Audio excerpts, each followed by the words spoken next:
All right, welcome to TFL Talk episode 3 this year.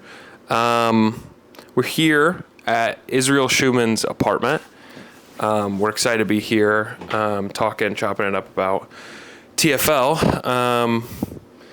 So I guess we'll start with you, Israel. What are you looking forward to in this year? What are kind of your expectations? Take me through all of that. Yeah, well, one thing that I've noticed when I look at the draft is that I think that there's going to be a lot of players that reunite with captains. There's going to be a lot of continuity this year. And I think that that's a thing that we've gotten since we shifted. Yeah, continuity. That's what I said. An intellectual. Yeah. That's what I said. That's a bad look. All right. I think that's a product of us shifting the draft mode, and I really excited. Continuity. Yeah. Okay. So. Jared won, Israel won. Yeah. So, guys, there's been a lot of shakeup in the TFL group chat. Most lively the TFL group chat's ever been. Jared, we'll start with you. What are you kind of thinking about all the things that are being said, the controversy over the ratings? I mean, can you give your perspective on that? I just think there's such a wide range of different ways that people rate. I think there's a lot of people who feel disrespected by the ratings, and I think for good reason. I know guys like Josh and Zane think they should be rated higher, and they've definitely proven that they should be rated higher. And I just think for one reason or another, they're not. I've kind of taken a step back from the rankings, player ratings. I found out I'm not the biggest fan of them. Last year I didn't even vote or rank players, and this year I did, but seeing how much division it's causing, I don't think I'm the biggest fan. For me, I think it kind of is similar to PFF. I think a lot of players in the NFL don't like PFF because it doesn't show the true player how they play. I don't think it shows how they really are to their team, how important they are. Players and coaches hate it, and for good reason. I think the rankings are the same way, in my opinion. Man, that was there's a lot to unpack there. Yeah. Well, Cal, I want to hear your perspective on the ratings as well. Yeah. Let's have Israel talk. I feel like he has something to share first. Yeah. Israel, why don't you go? Well, I mean, I think it all boils down to what metric do you want to use? I mean, what if not this, then what do you use to ascribe value to people? I mean, at the end of the day, it's a very hard thing to say to put a number on someone, whether it's PFF or whether it's our silly rankings. But I guess what I would ask to all of you is, do you think that the ratings accurately reflect the league's perception of guys? I think what accurately shows the perception of guys is the draft. I think the draft is basically the rankings and what we feel about Tends players. to correlate, though, doesn't it? I don't think if you're rated an 81, and you've been rated an 81 for 2 years in a row, I think it's very hard to get off of that because people just see you, that guy's an 81, no matter what you do. Mm-hmm. It doesn't matter if you have a blow-up year or not. You're viewed as that 81. Yeah, and I do agree with Jared on that point that, like, I agree that it is what the league views you at is your rating, but I don't think guys change their view on people throughout the years, even if they have a big season. For example, Josh had a huge year with the Amish, and we can say, like, he had Zane, he had Braden, anybody could have a big year, whatever. He still had a big year, and in Madden, his rating would go up like 10 overall. In the TFL, I don't know if it went up 1. Like, I mean, you know, that kind of stuff. He's not seen as a quarterback, is he? I don't see him as a quarterback. No, I mean, people aren't really looking to draft him. He's kind of, yeah. I think Josh, and Kyle, I'll let you speak. I know you might want to say something.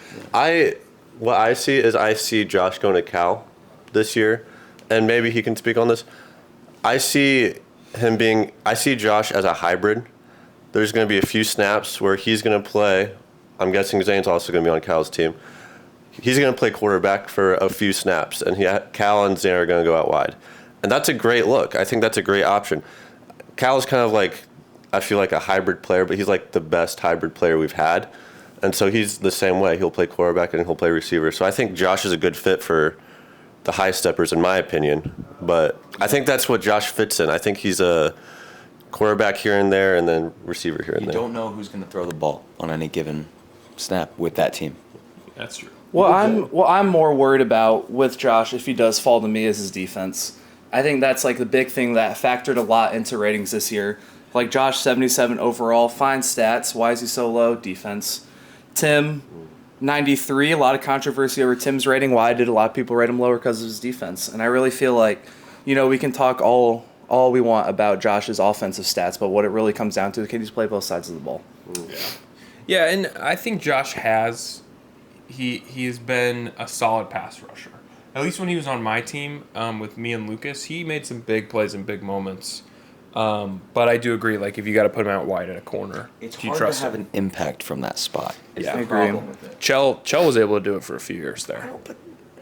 Strip sack in the championship? I mean, that's an impact. It's like, That's true. to me, it's like an offensive lineman.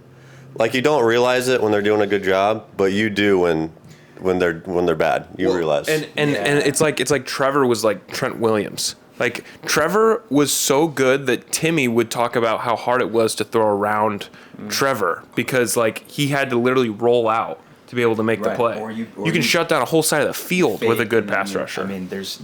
Yeah, but I we haven't wish we seen a still- pass I wish rusher. we still had him. We haven't had a pass rusher like Trevor since like Ever. Yeah, Ever. Yeah, You probably never will. yeah, probably never will. But okay, so Cal, we're approaching draft day. It's 2 weeks away. Yep. A little under. Wow. I want to start with you. What are your feelings as we're getting closer to the draft, as well as have you thought about your outfit? Have you thought about kind of what the high steppers? I know it was a tough year in the championship last year. Like, what's it looking like for the high steppers? Well, I think one thing that we've never done in the 9 years of high stepper history is we're going to have a practice. Whoa. We're going to have a practice. First time in 9 Breaking years. Breaking news. But looking at, like, the draft, like, I thought picks 1 through 3 were a lock. But as of Friday night, I'm not so sure anymore. There was some little drama around, like, pick 2. Is Jack going to pick Tim? Or did he not enjoy playing with Tim on Friday night? I don't know. So I'm not so sure about picks 1 through 3 being a lock, and I think that's really interesting. What? Yeah.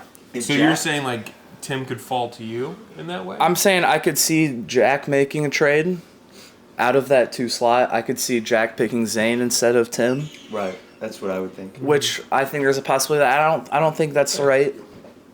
I personally wouldn't do that. Nick, do you want to say something to the podcast, man?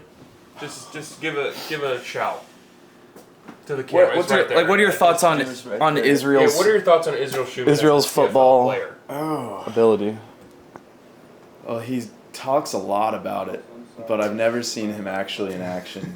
So Passionate, right? I don't know. Based on his passion, I have strong hopes. Based on his size and physique, I wouldn't be so certain. But I bet in the lab though. he's a good-looking guy, so he's got that going for him at least. Blue Steel. All right. Thank you, Nick. That was very helpful. Great, Nick. Thanks. Jared, we've heard a few things about what your draft fit. We've heard some rumors. Do you want to tell anybody about what's going on with that? I'm not gonna give any things in particular, but just expect some flash.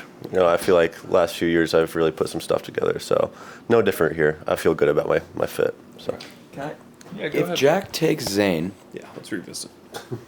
is he hoping? I guess he's hoping Josh falls to him. I don't think he would. He wouldn't be able to get Josh there. Well, I think that's what Cal said. He'd trade out of the pick. I can't imagine he would. You take can't take Zane. Zane. You can't. I can't Yeah. imagine he'd You take wouldn't get a Zane at quarterback. 2. Yeah. No. I think Zane would have to play QB in that situation. And Zane We know he played wants to. quarterback, and Interesting. he does want to. Interesting thing.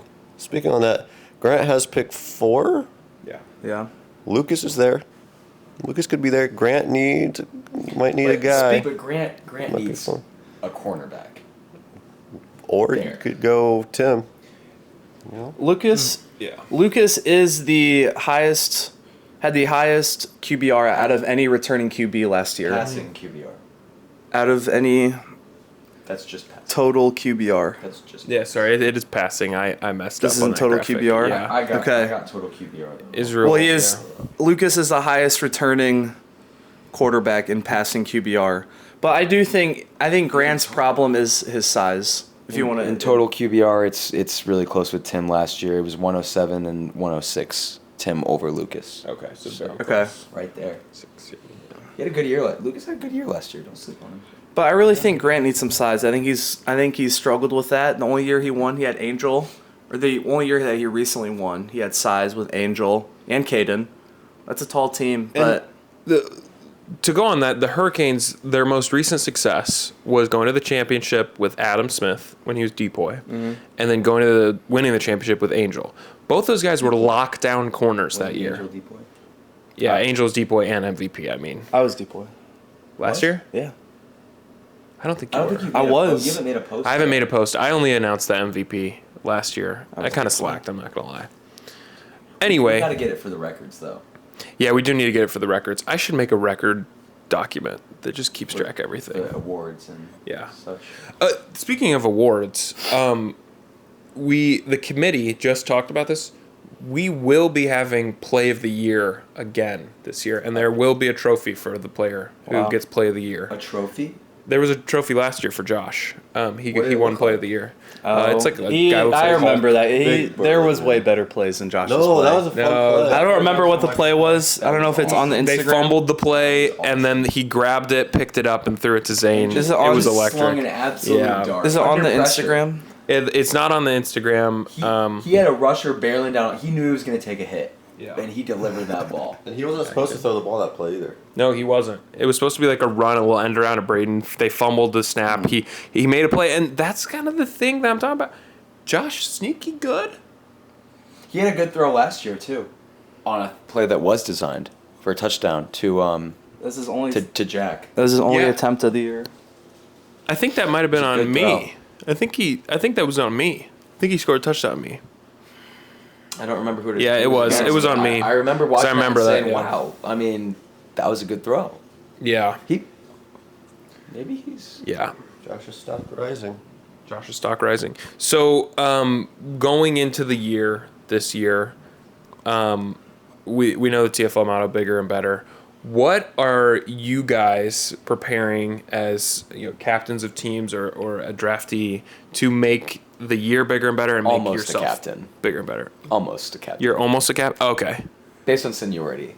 Okay. I'm like a just below Yeah. Co-captain. an honorary. Well, actually- I Basically prefer on the honorary. Actually, let's Assistant to the captain. Yeah, let's just revisit. Let's revisit that because Jimmy Bunner did. He retired. Now, could we see him in the future? Maybe.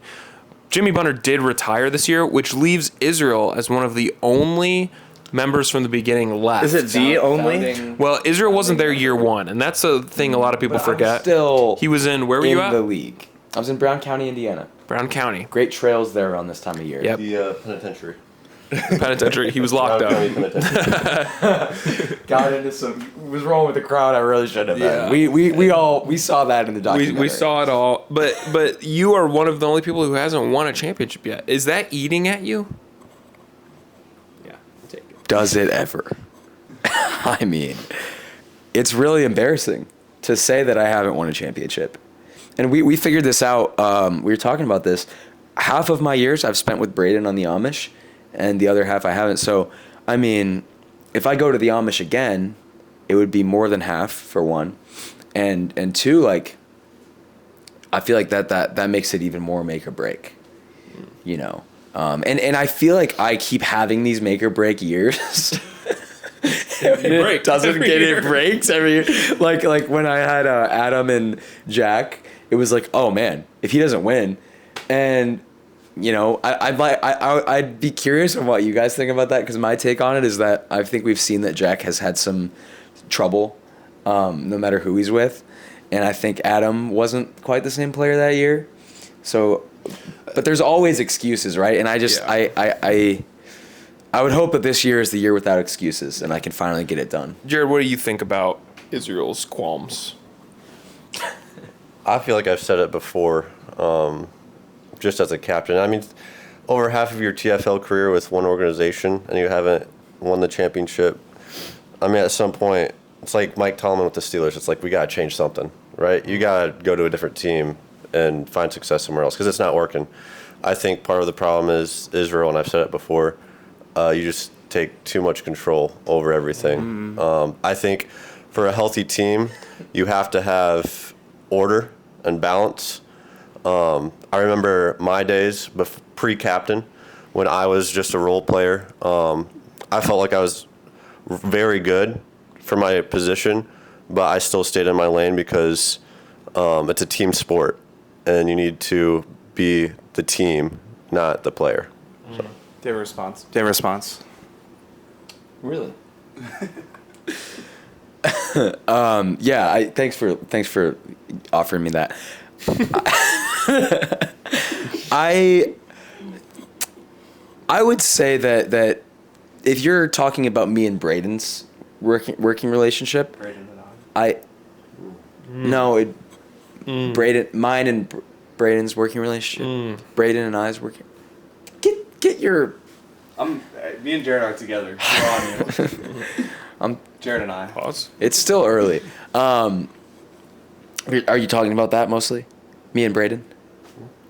I'm just saying you haven't had success with Braden yet. But when you say that I need to humble myself, I think you said in a past podcast. Yeah, I did. Are you talking about with Braden, me and Braden? I'm talking about you. You need to humble yourself a little bit. Right, but In terms of I will address me and Braden's working relationship and how that has tends to work, because I think the mock drafts are sending me to the Amish this year, and so. Have you been in communication with Braden? I've been in communication with with most of the captains. I mean, we all talk. There was a league report or a filing into the league about questioning one of the rules with blocking. It was filed from the Amish organization. Oh. I didn't know if you had anything to do with that. I didn't write it. All right. You can go ahead. Keep going. What you're saying. With me and Braden, I think he defers to my expertise, and this happened too with Jack, because Jack isn't much of a prepper, or at least wasn't 3 years ago when I played with him. So it was really, this guy did the off-season work. He watched the film. He drew up plays, and so we're gonna listen to this guy. He's the smartest guy in the room in terms of the work done. So, and I think that's how it should be. I respect a captain that has the humility to do that, and I still, especially with Braden's really good at this, almost to a fault. Sometimes like I'm looking for Braden to make a decision, because I feel like I shouldn't make, or if it's in a big play call, right? He's ultimately got the responsibility for the team. So I will kind of try to seed stuff to him, but I think we both trust each other. I think that's important. And I guess if I was with another captain that maybe wasn't comfortable with that, I don't know, but I would at least say that my expertise is near the top of the league in terms of the film watched and the work I've done on my playbook, which at this point, I mean, I've rolled with a similar offensive system for the last few years, and I think it's really just evolved to got better. Last year we saw your offense system Yeah. work great in the regular season. The year before, you didn't quite have the same amount of talent on your team. Not the same system either. That was, Not the same system. Okay. Yeah. So, what would you attribute it to of why it hasn't worked in the playoffs?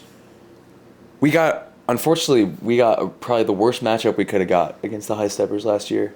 They had a counter for our run play that we really like, and it didn't work. And they had already seen us in the regular season too, so no surprises. Which the element of surprise was something that worked really well for us when we 23-0'd the reigning champs, the Hurricanes.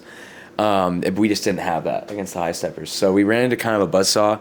But the offense, because we surrendered, we got scored on every possession. But the offensive struggles, I think we went 2 for 4, so not good enough. And the offensive struggles, was that, and then we also had a play that we thought would work against the blitz, and it didn't work. 2 sacks, backbreakers. So it's like when you have plays that you're counting on, and I would admit that maybe this is a sore spot of like trying to scheme your way to success, is when it doesn't work, what do you have? Then you're just kind of like blindsided, deer in headlights, what do we do now? And I've definitely had my moments with that, especially in the playoffs where the element of surprise doesn't work as well, and now we are ill prepared. Yeah. It's tough. Yeah. No, I agree. I'd like to shift topics, Yeah. if that's okay. Looking at like the league as a whole, we've seen zone rates at an all-time high. Teams playing too high. A lot of zone increase throughout the years. We saw a lot of zone in our scrimmage Friday night. Really? And if you look at the just like offense in the TFL as a whole, like offensive success has decreased year over year the past couple of years. Yeah. If you look at yards per play, league leader last year. Stop. Oh, league leader. Sorry. League leader last year, 8.3 yards per play from the Renegades, champions. If you look at yards per play in 2023, there's league leader Kraken, 10.2 yards per play. Second place, 9.8 yards per play. As a whole, I mean, yards per play You got averages too. just down. And I just want, if anyone wants to contribute, like, what are your thoughts on teams playing more zone and offensive success decreasing? Yeah, I do have some thoughts on that. I think part of it is defenses are getting more sophisticated, and offenses, there are nuances you can put in the playbook, but there is a point where you run out of things you can do. Like, you can do the same things and do different things, but then I also think it's because some franchises won't take what the defense gives them. And what I mean by that is some franchises will run the deep route. They'll run what they want to run no matter what the defense is doing. They may be playing way off, and they're like, no, we are going to try to get a long touchdown. And that just makes it way more difficult, and that brings down the yards per play. And so I think some franchises put themselves in a tough position in that way. But I don't know. Jared, do you have any thoughts on this? Can I grab water? Yeah, we're going to be done in We have 5 minutes. Oh, okay. I think that's a great point. I also would argue, we talk about adding more talent to the league to up scoring. I think that actually just increases the defense more than anything. I think back in the day, you didn't really have a lockdown corner on the other side. Like, there are captains guarding the number 2 wide receiver on some teams. That makes it very hard. Like, Angel being in the draft and also being the number 1 corner, that wasn't a thing back in the day. Yeah. So now teams are able to have these number 2 corners. Zane, a captain can have Zane and the captain. Like, that wasn't a thing. That's a great defense. And That so is great. now you're having these teams where the captains can play corner number 2 and the draftees can be number 1 corner. So that's something we haven't seen before. And I think that lowers the league scoring. And I don't think that's a bad thing. I like it. I like the challenge. I like that the games are tight. Some games are very tight. And it's not just score after score after score. You got to put in some effort on defense. I think deep ball passing has also suffered for strange reasons. You saw last year a lot of overthrows. I And do it was think weird. I do think it. Now this is a little bit of a conspiracy. Well, not a conspiracy, but it's a little far-fetched idea. The depth perception in the Plex compared to when we were at Spiece, where there's that wall back there, you kind of have a reference for where you're at. At the Plex, we saw it the first year that we were there. People were overthrowing like crazy, and people were catching. I mean, I remember Jake Dresser catching a ball, and he was 10 yards out of bounds past the line. And he still caught it and thought he caught a touchdown. I think it's the wall. I think I think it's the height of the ceilings, being able to put more air underneath. But I will say, I think teams are being smarter about not giving up the big play. Yeah. That's true. Teams are playing more off their living with dink and dunks. The zone, no big plays. We see it in the NFL. Teams play too high, they don't give up as many big plays. Yeah. But if you look at, I don't know how accurate this is. I don't know Izzy, can you talk about what explosive percentage? What counts as an explosive play? Yeah. So it is a play where the offense scores in less than 4 plays. So it's scoring before fourth down, and there should be a note on there for future reference. I guess maybe it's up here. I'll update that, but yeah. It tends So- to correlate with offensive efficiency. So, like, what's the numbers on that, Cal? I'd say Explosive. league average is around 33%. Score before fourth down is what it's saying. yeah. Okay. What was the high? What were the team rankings like last year? Well, the leader was the Renegades Tim excels. at Tim does point excel. at 38%. Honestly, this is not what I thought this stat meant. I thought it meant That's an like interesting I stat, thought it meant though. like 30-yard plays or 40-yard plays. But anyways, Kinda. teams are playing more zone, not giving up as many big plays. Yeah. Yeah. No, I think those are really good points. Does anybody have anything else to say here before we wrap up? Do we want to talk about the scrimmage?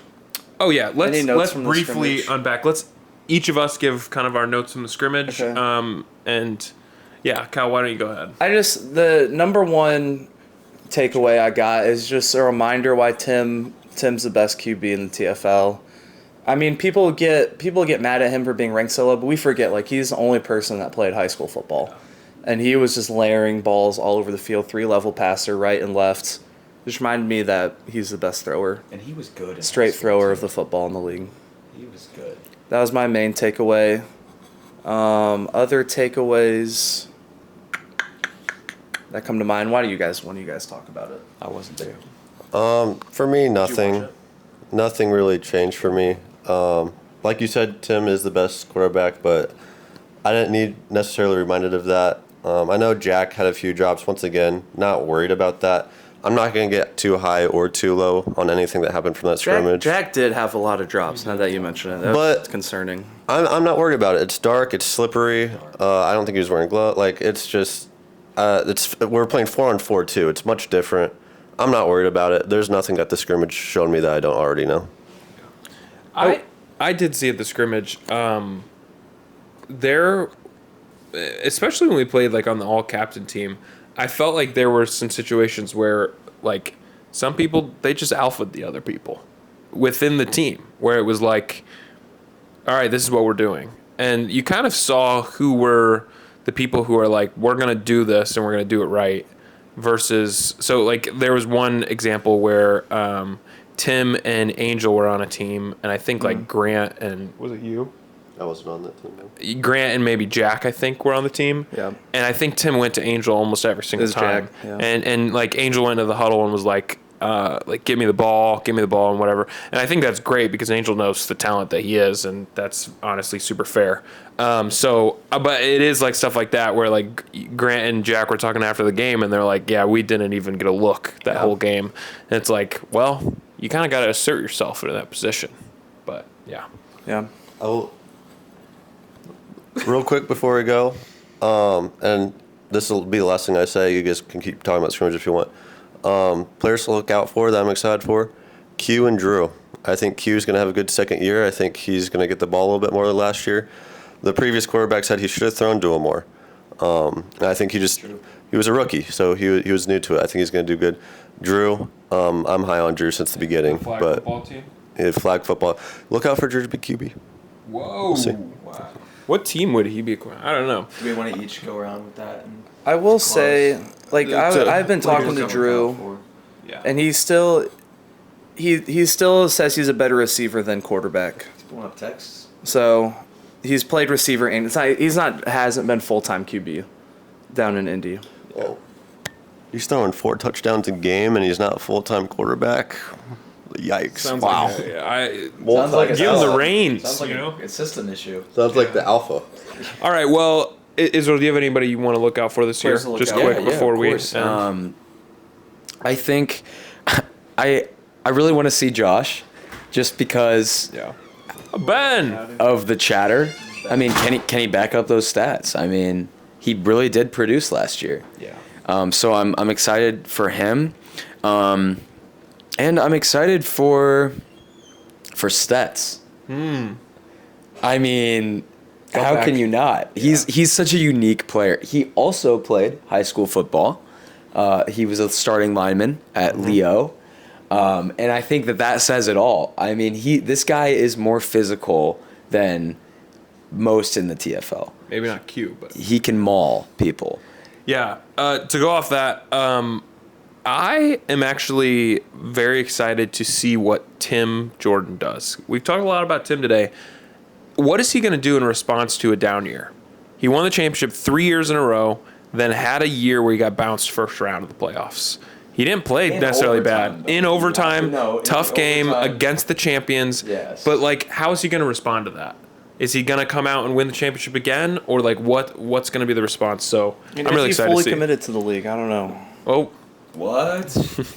anyway, that will wrap up everything. And we just got an announcement that we are penciling in the 22nd, that Saturday, as the combine at First Church of God in Columbia City. That's right before We will the be draft, we will be right? doing the combine a week before the draft. Yeah. So if you can make it to that, come to that. It's gonna be a good time. That's Saturday. being hosted by Josh Sparks. Wow, the 22nd is this Saturday. It's upcoming Saturday. Yeah. Like, So like this next week Saturday. from Yeah. yesterday. Yeah. A week from yesterday. All right. And that is everything, guys. We're going to wrap up. Thanks for tuning in. Like and subscribe below.